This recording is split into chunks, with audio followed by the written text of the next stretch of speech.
जय श्री राम दोस्तों आज हम बात कर रहे हैं राहु की। हमारी कुंडली में राहु का क्या प्रभाव होता है। दोस्तों मेरे चैनल को यदि आपने अब तक सब्सक्राइब नहीं किया तो कृपया सब्सक्राइब कर लीजिए और जन्म कुंडली निर्माण, जन्म कुंडली परामर्श, किसी भी तरह के ग्रह दोष को दूर करने के लिए आप मेरे से दिए गए व्हाट्सएप नंबर पर संपर्क कर सकते हैं।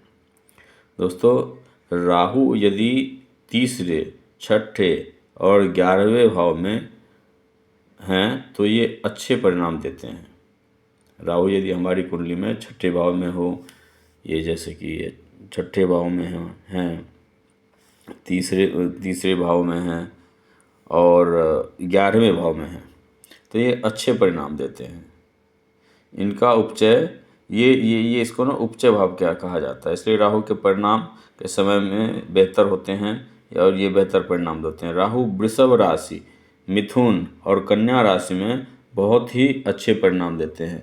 अब यहाँ देखिए कि ये वृषभ राशि हो गए, ये वृषभ राशि में राहु यहाँ लग्न में बैठे हुए हैं, ये अच्छे परिणाम देंगे अपने ये। और उसके बाद फिर मिथुन हो गए, यहाँ पे मिथुन बैठे हैं, मिथुन राशि है ये, यहाँ पे राहु है, ये अच्छा परिणाम देंगे। कन्या राशि में ये अच्छे परिणाम देते हैं। तो यही कहा गया है कि अगर इन राशियों में कहीं भी स्थिति है तो वो आपको हमेशा अच्छा परिणाम देंगे। और अगर यह स्थान केंद्र हो या त्रिकोण हो, जैसे कि ये केंद्र है कुंडली में, हम सब जानते हैं कि ये केंद्र भाव है, त्रिकोण है, इनमें यदि बैठे हों तो वो अच्छे परिणाम देते हैं। और छठे 11वें भाव में त्रिकोण या तीसरे या छठे 11वें भाव में हो तो आपको जीवन में कई तरह का अचानक लाभ मिलता है, लॉटरी वगैरह मिलती है और प्रसिद्धि आपको मिलती है।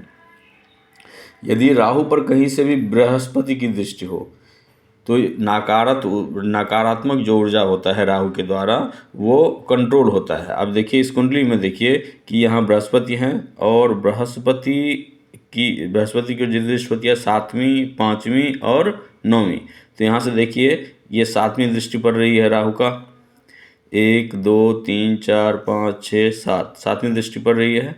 और 9वीं भी, 7 8 9, 9वीं दृष्टि भी इस खाने में पड़ रही है। ये जो भाव है हमारे कुटुंब का, भाइयों का, बहनों का भाव है। तो हमारे मन में यदि अपने बंधु बांधवों के प्रति नकारात्मक सोच है तो उस सोच को वो ख़त्म करता है और कम करता है।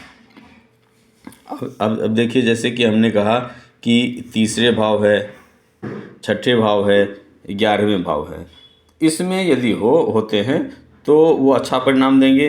किसी शुभ ग्रह की दृष्टि पड़ जाए तो वो और भी अच्छी बात है, चाहे वह शुक्र हो चाहे बुध हो, तो वो अच्छे परिणाम देते हैं वहाँ पे राहु।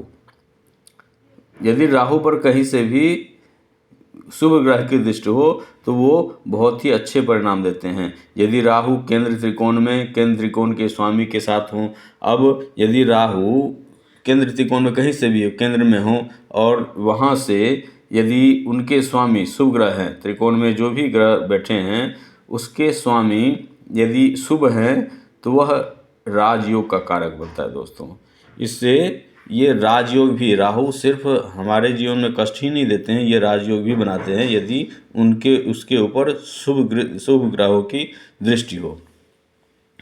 अब जैसे कि राहु यदि यहाँ पे बृहस्पति बैठे हैं, अब ये तो हमने आपको बता ही दिया कि शुभ दृष्टि 7वीं पड़ रही है, 9वीं पड़ रही है।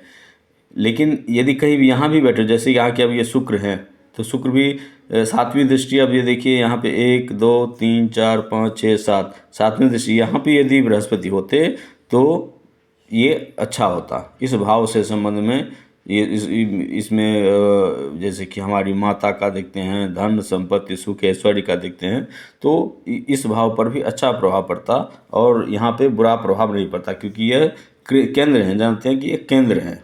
केंद्र में भी राहु यदि शुभ ग्रहों की दृष्टि हो तो वो अच्छा प्रभाव देते हैं, ऐसा हमारे शास्त्रों में कहा गया है।